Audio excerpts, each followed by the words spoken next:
Excuse me, Senator Cayetano. I wanted to, Mr. Chair, pero inamin na nila na last phase lang. Yung There are 100 other million. auditors here, and maybe just to acknowledge their presence, if we could ask them to state their name for the record, and then give us a hint on which phase did you audit. Okay, ganun lang muna. Not Yes. testimonies muna. Just state your name for the Mr. record. Chair, may I add, did any of them audit phase 1 to 4? Ito na nga, after the exercise, we Okay. will know. Okay. Sige, one by one, please, so that the record will also show that you are present in today's. Just the name, sir, and then what phase you audited. Yan lang po. Your Honor, I am Engineer Roldan Minciano. I conducted a review of the Makati City Hall building, phase 3 and 4. Sir, ma'am.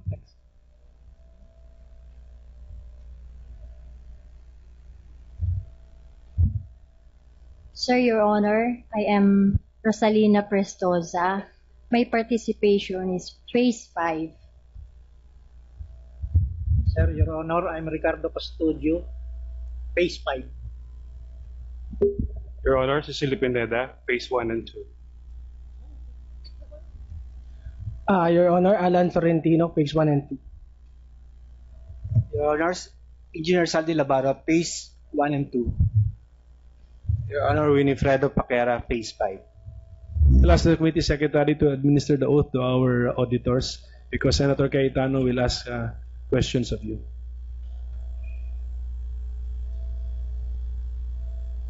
Pakitayo po at saka kindly raise your right hand. Yung mga bagong dating. You swear or affirm to tell the truth, the whole truth, and nothing but the truth in this proceeding. Kindly nod your head to say yes. Thank you. Cayetano? To the last two auditors, Auditor Pineda and yung mga sa phase 1 and 2, can you first tell me a little bit about your qualifications? Cecily Pineda, Civil Engineer. Same question po kay Auditor Ruiz, no? Tinignan nyo ba yung pundasyon kung bakit mahal? Sir, massive kasi yung board files niya. Okay. So, kinumpare nyo ba to sa presyo ng kaparehong mga building na massive din yung piles niya? So at that time, structural lang yung review phase 1 and 2. Structural lang, di ba makikita yung buong project? Yung buong building. No, ang sabi ni Mayor, ang mahal daw, at ang report sa kanya nung iba, yung pundasyon kasi ang mahal. So may price ka na dun sa pundasyon eh. Yes, sir. Di ba? Yes, sir. So ang tinatanong sa'yo, tama ba yung presyo ng pundasyon o hindi? Sa konkreto naman, sir, saka sa rebars, okay naman, sir. Sa amount of, sa materyales, tama yung presyo. Yes, sir. Magkano inabot yung pundasyon? Board file. Yung board file, sir, represents 3.52% of the total building cost. So how much po? So it will be Of around what? Of the phase 1 or the whole building? whole building, sir. Eh, paano nyo alam na 3% of the whole building pati ang mayor hindi alam kung ano yung whole building dahil by phase nila binibid eh. Sir, may idea na kasi kami sa ngayon sa total. Nung ngayon, nung una, Wala pa, sir. nung una magkano ang nilagay na pondo? Sa board file, sir, is 80,466,000 Okay. board files. The foundation is 83,583,000. So in other words, less than 150 million yung pundasyon. 163. 163, okay. At yun daw ang mahal dahil dun sa soil. Yes, sir. So pag tinanggal ko yung cost ng pundasyon, 160, gawin na natin 200 million, ang matitira 2 billion. Okay. So tanggalin ko na yung presyo ng foundation. Sorry, nandito sa cellphone ko yung calculator. So 2 billion divided by, sundin natin yung kay auditor na 34,000 square. 58,000 per square. So, tama presyo, overpriced. Ang nag-review kasi siya sa architectural, hindi kami. So, Okay. hindi na may alam kung reasonable ba. So, may punto si Attorney Bundal na pag inisa-isa ko kayo, dahil nga may directive kayo at pace lang kayo, tama lalabas sa inyo. Pero pag inad ko lahat, kasi 160 million lang pala yung yung pundasyon eh. So even if hindi ko ipa-compare yon sa mga building sa Rockwell, no? I know now that it's 2 billion for the rest of the building. And that's 58 million. That's way, way above pa rin the standard anywhere. In Mandaluyong, in Makati, in Taguig, yung pinakamagagandang buildings doon, na certified green ISO world class. Napakamahal pa rin nito. So ang question ko, sir, wala bang nagko-consolidate ng report nyo lahat? Bakit may pace pero walang yung... Kumbaga sa doktor, di ba? Pag pumunta ako ng St. Luke's ngayon o Medical City, may ENT, meron sa puso, meron po sa hika, dahil hikain ako, no? Pero, meron din po akong general practitioner o yung mismo kong doktor na babalansin niya lahat. So, wala ho bang nagbalansin itong lahat?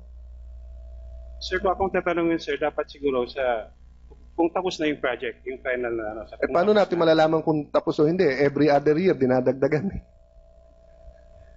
Ayan, sir, ang mahirap So, thank you. But, Mayor, can I go back to you?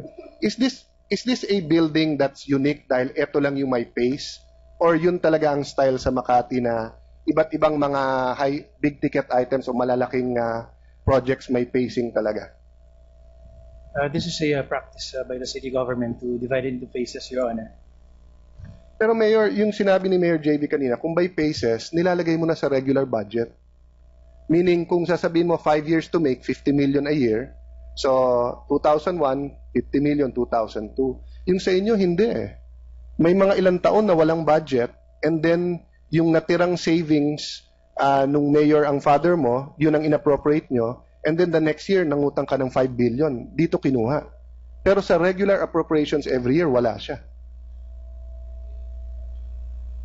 Yun po yung lumalabas sa records, Your Honor, that we had an appropriation ordinance that we got money from the bank, Your Honor. And that's the same, Mayor, for example,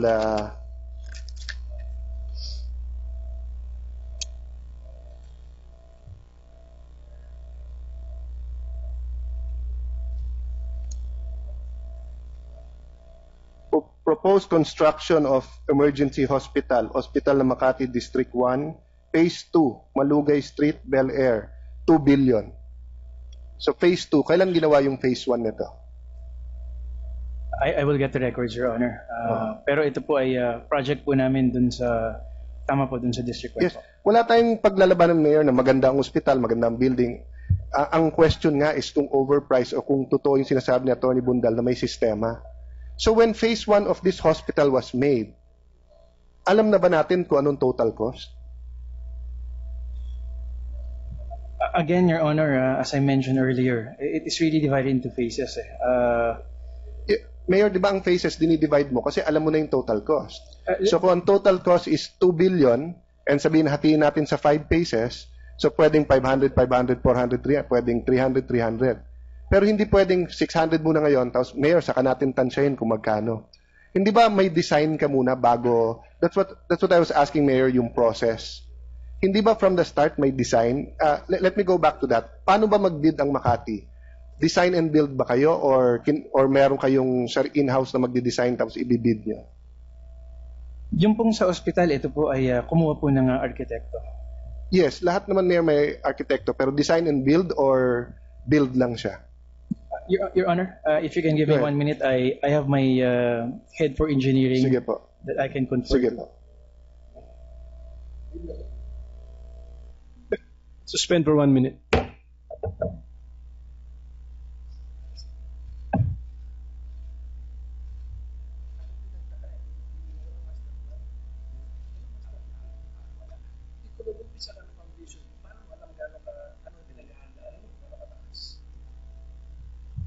Sir Mayor, would it help kung paupuin na lang natin at pa-oath natin para makatulong rin ako sa inyo? Mr. Chairman, may we allow? Depends on the mayor. Mayor, gusto mo ba siya mag-testify o kayo na? Sandali lang po at... Suspended naman tayo. Suspended po tayo. Baka lang naman.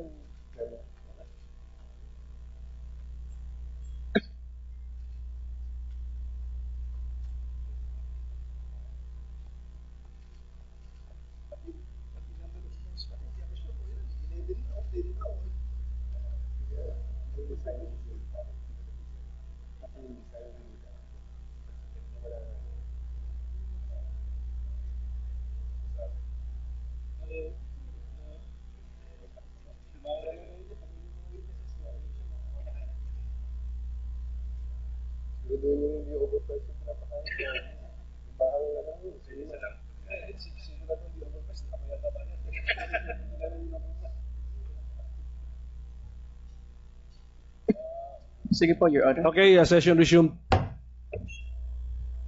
So, there's a pending question. Do you know the question? Who will answer? The engineer? The engineer Okay. would be more than competent, Your Honor. Okay, we will ask, before the engineer answers, the committee secretary to administer the oath to the engineer. Mr. Engineer, pakitayo lang po. Raise your right hand. Do you swear or affirm to tell the truth and nothing, the whole truth, and nothing but the truth in this proceeding? Thank you. Your name, engineer? Engineer? State your name, please. I am Engineer Mario Badillo, City Civil Engineer. Badillos? Badillo. Badillo. Yeah. Sir, anong posisyon nyo sa Makati? Acting City Engineer. Tapos, anong trabaho nyo po doon? So, kayo po nagpre-prepare ng mga plano? So, ang inabot ko lang po rito is phase 5. And the other phases is yung namayapang engineer namin na si Engineer Nelson Morales. So, hindi po kayo ang city engineer nung panahon ni BP Hindi Binay po. nung siya mayor? Okay. Pero yung mga datos po, andito po sa Sige akin. po. So, may I ask first, engineer, iba-iba ba ang sistema nyo or may standard? Design and build ba kayo or kayo nagde-design then kino-contract out nyo yung pagbe-build? Anong style ng Makati? Meron ho tayong arkitekto na inuupahan upang mag-design ng building. Okay. Then meron din ho tayong Inuupahan meaning hindi siya... binabayaran, hindi ho in-house. What I meant, hindi siya empleyado ng... Hindi po. Hindi po, okay. So you do not bid out the design? Yeah, binibid ho yun namin. Or design and build kayo? Wag po natin sasabihin yung architect ang gagawa. Kung binibid out nyo pala yung design, then double ano ho yan, pinapagawa nyo sa architect nyo. Linawin ho natin. Let's say, halimbawa to, dito sa parking building, no? Design and build ba yan o kayo ang gumawa ng plano or Makati ang gumawa ng plano? When I say kayo, engineer, I'm not referring to you or your office. I'm fully cognizant na bago ka lang sa opisina mo, no? So, ang Makati ba ang gumawa nun and then binid out or pati design dito sa contractor? Ang ano po ng Makati, hanggang 4th floor po, ang in-house architect lang po ang gumagawa. Okay. No, wala hong bidding yun sa labas. Pero pag 5 story and above ho, binibid out po namin yun sa mga private. Paano po nyo binibid out? Pati yung design? Or binibid out nyo na meron na kayong design and then binibid out na lang yung kontrata? Hindi ho. Dinidesign ho nila. Tapos din, meron ho kaming appropriation budget para doon sa design. Sorry sir, just para maliwanag. Paano dinidesign nila? Paano yung proseso na yun? Binibid out nyo yung design o hindi? By contract ho. Yeah, for example po, dito sa parking building, sino gumawa ng design na?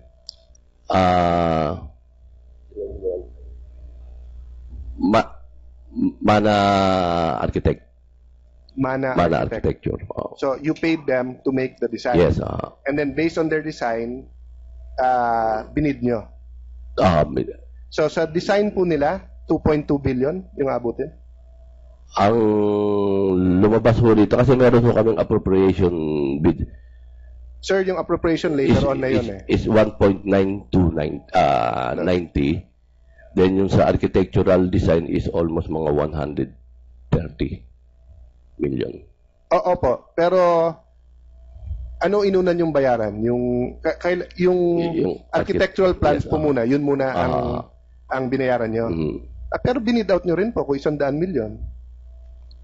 Nakabid out po yun. Sabi niyo kasi kanina, hindi niyo binid out. Hindi ho, kung halimbawa rito lang sa yung 1 story to 4 floors. Kasi so dito po sa parking building mismo, binid out nyo po yung plano. 100 million po inabot. Are you sure po or you have to confirm? Hindi nyo pa ho panahon yan? I-check ko lang ho doon sa nakakaalam. Pero ito pong sa panahon nyo, ito pong sa Malugay Street na 2 billion, no? Binid out nyo yung plano niyan or in-house ho yung plano na yan? Excuse me, what are we referring to now, Senator Cayetano? The building? Same building? Sorry, I was referring to the hospital ng Makati in Malugay Street. Because engineer, iba to. So, para klaro ka, para lang to test your knowledge because ito sa time mo na raw, the senator is asking you a different building. So, ano to? Hospital ng Makati? Proposed construction of emergency hospital ng Makati District 1, Phase 2, Malugay Street, Barangay Bel Air, 2 billion pesos. Panahon ko na ho yan. Okay. So, pero yung plano po nito, binid out, hindi? Binid out ho ito. Kailan po binid out yung plano nito? Hindi ko ho masyado kasi na phase, lumalabas na phase 2 eh. So, nung phase 1 po nito, engineer? Ang phase 1 po, ito yung pag-prepare ng plano. So, ang phase 1, walang actual na construction? Wala ho. Ito yung phase 1. Phase 1 is just the plans? How much po yun? Lumalabas ho ng 140 something or 100. Okay. Tapos dun po sa plano, sakop na ng buong 2 billion yung buong plano or phase 1 lang, phase 2 ho yan o may phase 3? Kasama na po yun. Anong total cost ng project ko na yan?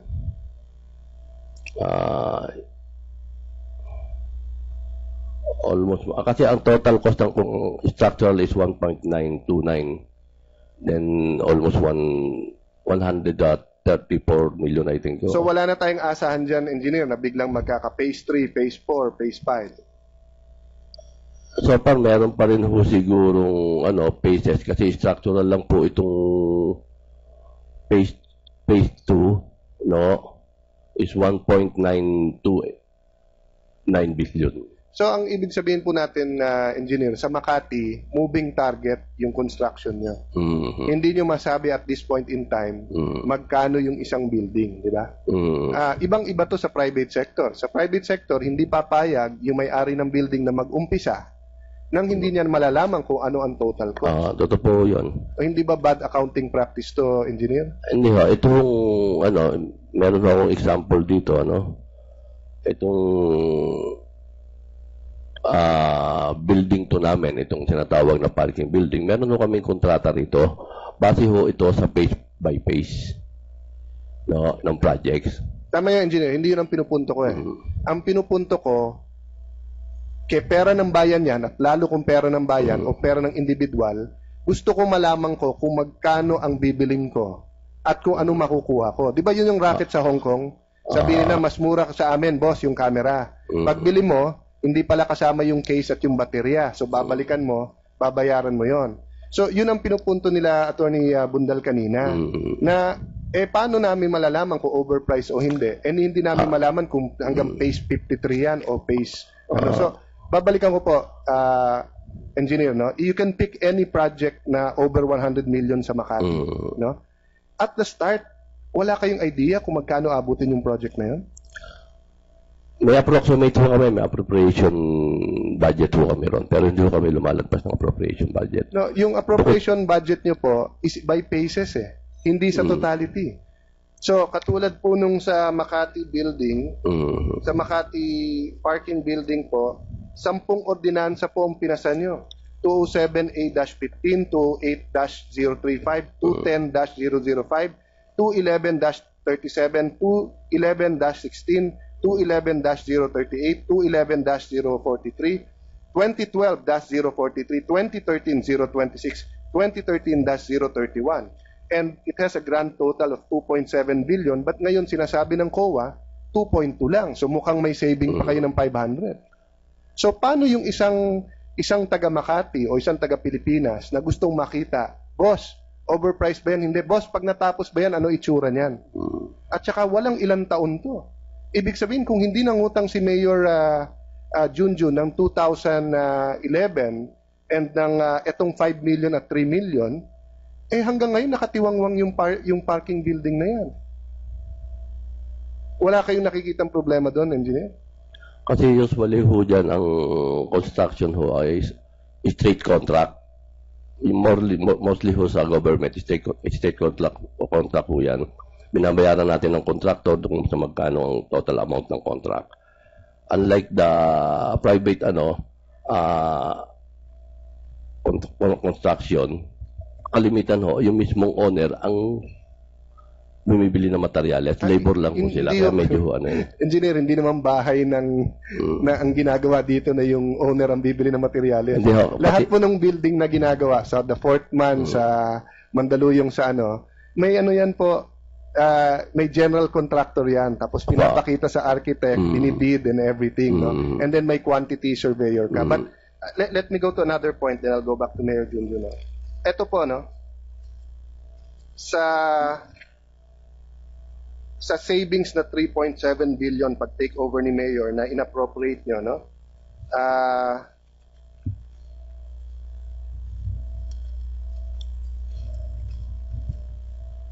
So dito marami pong phases to, no?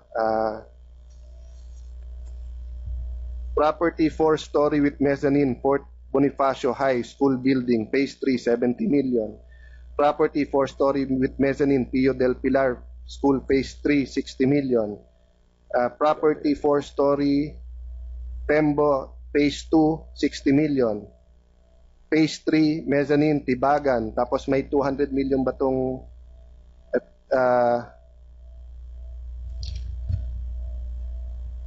meron din na sa science, tapos meron 160 million para sa management system ng parking building. Sabi kasi ni Mayor kanina, walang kulang sa mga estudyante. No? 2010 to. So ibig sabihin, before, why would you need all those classrooms at 70, 80 million kung walang kulang? Ang pagkaalam ko, buong Pilipinas, including Makati, may shifting. Meron may mga 2 shifts. Is that correct, Mayor? Your Honor, yung pong mga shifting ito po ay nangyayari dun sa ibang mga eskwelahan. Tama po yan? Yes. So, when you tell the public na you spent 2.2 billion in a parking, pero kompleto kami ng eskwelahan, it's not really accurate. Because some of the schools are 2 shifts. Meaning, pwede silang unahin, but that was your choice na unahin yung parking building. Your Honor, kaya rin ho nag-2 shifting, if I may explain a bit. Kasi hindi naman ho namin pwedeng piliin din yung mga tatanggapin din po naming mga estudyante. So, kailangan po namin tanggapin din po yung mga ibang estudyante. In fact, meron po, Your Honor, na lugar na kung saan ito po ay malapit halimbawa sa Pasay or Manila, karamihan po doon ay estudyante na nanggagaling din po sa ibang lugar. I understand, Mayor. We're experiencing the same thing lang. I was just clarifying your kasi kanina sa inyong testimony, para bang wala nang mapaglagyan ng pera ang Makati, kaya dito na lang sa parking building. Pero pag hinimay natin, yung ordinansa nyo for 5 billion loan at yung ordinansa nyo to spend the 3.7 billion, marami pa talagang social services na kailangan. But the point I wanted to make, Mayor, and I see a problem here, is that your engineer cannot even tell us that when you have a project, may vision na kung magkano at yung total cost.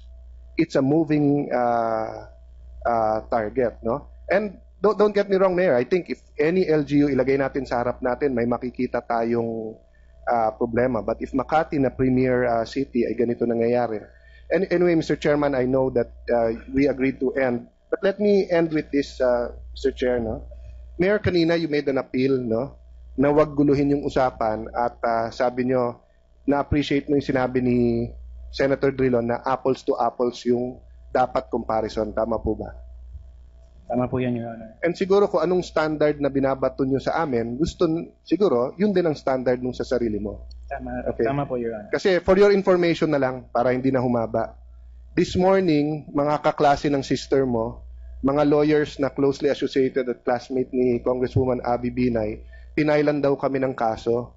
Allegedly, galing dun sa statement mo daw sa TV, na bumili kami ng overpriced na multicab. But for your information, Mayor, yung binili ng mga ambulansya are brand new. At kahit saan ka pumunta, Isuzu, Chery, etc., standard yung presyo nung brand new. No?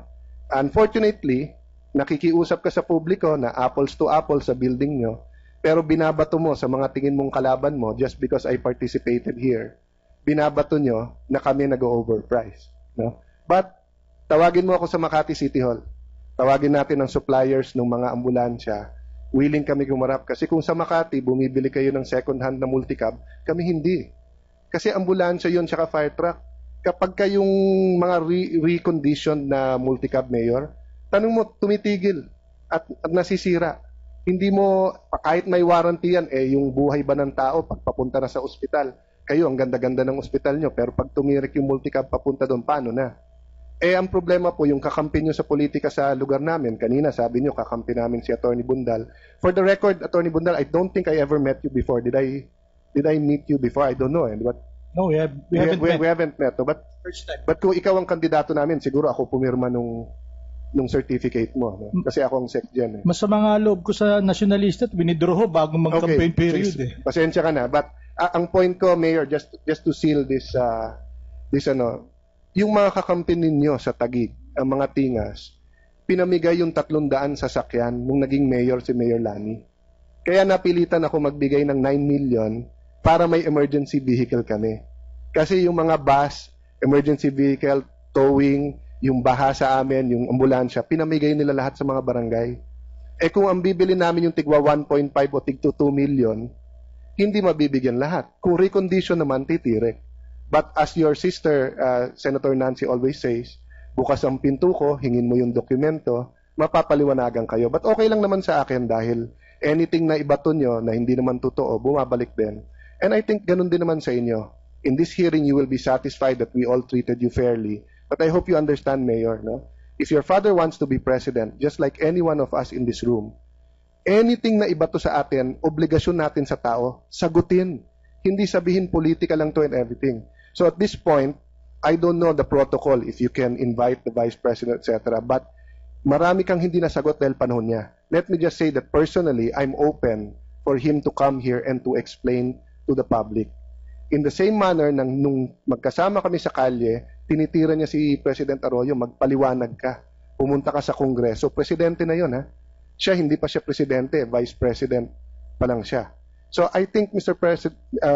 Chairman, let's be fair. Makapunta dito, this is all explained, then we will owe them an apology kung sinong gumawa nung resolution. But what if it's true?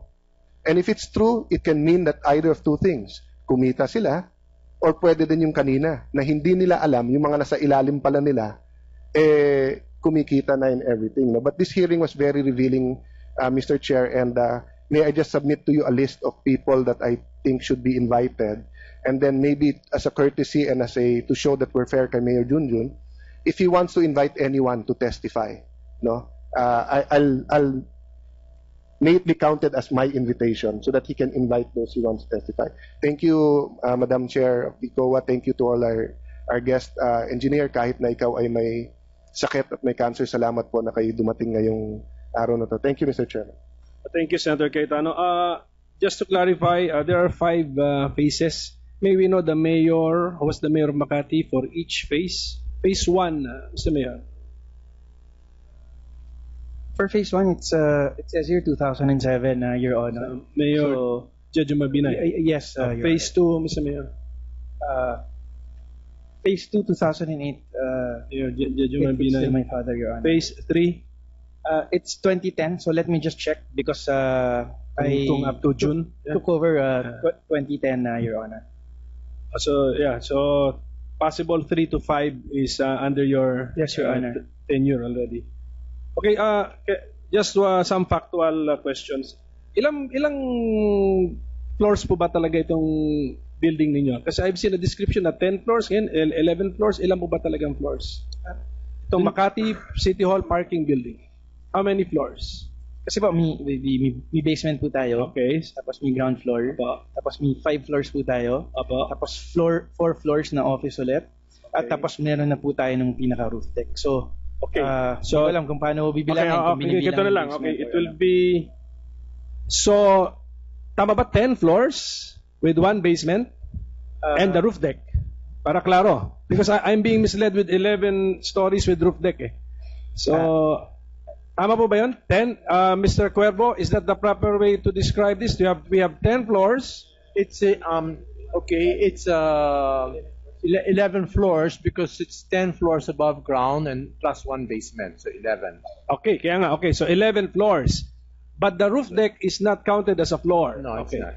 But when you say gross floor area, do you include the roof deck? No. No, so only the basement plus the 10 floors above ground. That's right. So that's very, very clear. So because of the lateness of the hour, we'll be forced to suspend our hearing. But I'm just extending a general invitation to all of you here present to come back on Tuesday. We will resume our hearing on this subject matter at 10 a.m. Mayor, please be here because I think you were not able to answer many questions. So please tell your people to also prepare. Engineer, prepare with your facts. Mr. Cuervo would be optional if you can come. And Mr. Inciso, because of your situation, it's also optional on your part. So, okay. So, I'm extending the invitation to all of you, plus Vice Mayor Mercado and Vice Mayor Peña. And who else? The mayor, if the mayor will submit some names.